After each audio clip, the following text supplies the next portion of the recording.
guys welcome back to my channel ఇప్పుడు వచ్చేసి అలియాన్ movie review అన్నమాట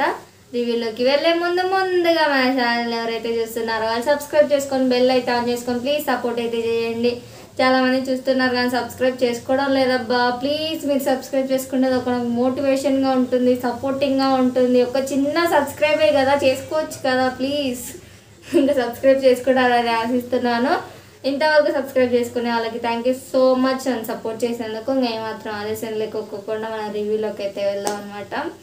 ఈ మూవీలో వచ్చేసి శివ కార్తికేయ అండ్ రకుల్ ప్రీత్ సింగ్ అండ్ మన మోస్ట్లీ ఇంపార్టెంట్ క్యారెక్టర్ ఏలియన్ ఇంకా మూవీ అయితే కన్నా ఈజ్ అ నైస్ మూవీ ఇది కామెడీ మొత్తం గుడ్ అండ్ కామెడీ సెన్స్ అంత సూపర్ ఉంది నాకైతే చాలా బాగా నచ్చింది ఏంటంటే ఇందులో హీరో కంటే ఏలియన్కి ఎక్కువ ఇంపార్టెన్స్ ఇచ్చినట్టయితే నాకు అనిపించింది అనమాట ఎక్కువ మనకి ఏలియన్నే మనకి కనిపిస్తుంది అనమాట హీరో ఏమంతా కనిపించడు హీరో ఉన్నాడంటే ఉన్నాడు అన్నట్లు ఉంటుంది మొత్తం సినిమా మొత్తం మనకి ఏలియనే ఉంటుంది అనమాట ఏంటంటే మన భూమిని అంతం చేయడానికి వేరేది వస్తుంది అనేసి భూమిని కాపాడడానికి పైనుంచి ఏలియన్ అయితే దిగి మన భూమిని కాపాడడానికి అయితే చూస్తుంది అనమాట హీరోకి స్టార్టింగ్లో కొంచెం భయం వేస్తుంది ఆ ఏలియన్ చూస్తాను ఎవరికైనా భయం వేస్తుంది మళ్ళీ ఇంత మింగిల్ ఎలా అయ్యాడు అనేది నాకు అసలు అర్థం కాదనమాట అంటే అంతా ఏం కనెక్ట్ అయితే ఉండదు ఎలా మింగిల్ అయ్యాడు అనేది అసలు అర్థం కాదైతే గాన ఇది ఏలియన్ వచ్చినప్పుడల్లా మనం ఫెంటాస్టిక్గా నవ్వచ్చడం నవ్వు రాని వాళ్ళు కూడా నిజంగా నవ్వుతారండి ఏలియన్ అయితే కన్నా చాలా బాగా అనిపించింది నాకైతే కన్నా ఇంకా కామెడియన్స్ కూడా చాలా బాగా యాక్టింగ్ చేశారు వాళ్ళు కూడా అంటే కామెడీ సెన్స్ ఎలా వచ్చిందంటే ఈ ఏలియన్ వల్ల ఇంకొక కామెడియన్ వల్లనే వచ్చిందనమాట వాళ్ళిద్దరి వల్లనే ఈ సినిమా అలా ముందుకి తీసుకెళ్ళిపోయారైతే నాకు అనిపించింది అనమాట ఇంకా హీరో అయితే కన్నా ఇది డల్ అనిపించింది నాకైతే కన్నా ఇంకా రకుల్ ప్రీత్ సింగ్ని కూడా ఎందుకు పెట్టారైతే అనిపించింది పెట్టినామనిపించింది ఆమెని ఎక్కువ వాడలేదైతే నాకు అనిపించింది అనమాట వాడింటే ఇంకా బాగుండిందేమో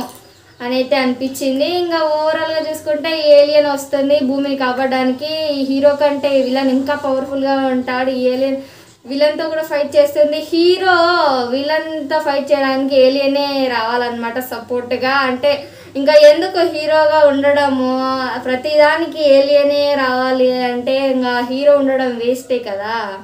అందుకు ఏలియనే రావాలి ప్రతిదానికి ఏలియనే ఉండాలన్నమాట ఏలియన్ చుట్టూ తిరిగేదైతే కన్నా స్టోరీ బాగుంది మనకి అక్కడక్కడ వావ్ పర్ఫార్మెన్స్ అయితే నాకైతే అనిపించింది ఇంకా కామెడియన్స్ కూడా చాలా బాగా చేశారు వాళ్ళు కూడా కామెడీ సినిమా ఇప్పట్లో ఏదైతే మంచి ఉందంటే కన్నా ఇదే అయితే చెప్తాను అనమాట మీరు ఫ్యామిలీతో వెళ్ళి కూడా చూడొచ్చు చాలా బాగుంటుంది ఇంకా సాంగ్స్ విఎఫ్ఎక్స్ నాకు కొంచెం డిసప్పాయింట్ అనిపించింది అనమాట ఏమంటే కొన్ని చోట్ల అంతగా అనిపించలేదు విఎఫ్ఎక్స్ చాలా బాగుంటుంది అనుకున్నాను చాలా బాగా అనిపించలేదు ఇంకా ఏలియన్కి డబ్బింగ్ చెప్పింది ఎవరో కానీ చాలా డిసప్పాయింట్ అయితే అయినా అనమాట అంటే మనకి ఏలియన్స్కి ఎలా మాట్లాడతారో అలాగనే మాట్లాడే వాళ్ళని డబ్బింగ్ చెప్పింటే కదా బాగుండిందేమో అనిపించింది నార్మల్గా అనిపించింది అనమాట అంటే ఇప్పుడు రోబో సినిమాలో రోబోస్ ఎట్లా మాట్లాడతాయి అలా దీన్ని కూడా అట్లనే కంపోజ్ చేసింటే బాగుండిందేమో అట్లనే డబ్బింగ్ చెప్పింటే బాగుండిందేమో నాకైతే అనిపించింది అనమాట ఇంకా ఓవరాల్గా చూసుకుంటే కనుక విఎఫ్ఎక్స్ మీద ఎక్కువ ఎక్స్పెక్టేషన్స్ అయితే పెట్టుకోవద్దండి అంతకు ఉండదన్నమాట కామెడీ ఎక్స్పెక్టేషన్ చేస్తే గాన ఖచ్చితంగా ఉంటుందన్న కామెడీ ఉంటుంది స్టోరీ ఉంటుంది కానీ హీరో గారు ఏమంత ఉండదన్నమాట హీరోది అయితే గాన ఇంకా ఓవరాల్గా మూవీ అయితే is a good and nice movie ఇప్పట్లో కామెడీ సినిమాలు ఎక్కువ రాలేదు కాబట్టి ఇదైతే కనుక ఖచ్చితంగా హిట్ అవుతుందని నాకైతే అనిపించింది అనమాట కామెడీ మూవీగా ఇంకా ఈ మూవీ ఓవరాల్గా ఈజ్ అ గుడ్ అని నాకైతే అనిపించింది మీకు ఎలా నచ్చింది కామెంట్ సెక్షన్లో కామెంట్ చేయండి అలాగే ఈ రివ్యూ మీకు నచ్చితే చిన్న సబ్స్క్రైబ్ చిన్న లైక్ ఒక షేర్ చేయండి ఇంకా నెక్స్ట్ వీడియోతో మళ్ళీ కలుసుకుంటాను ఇంతటితో బాయ్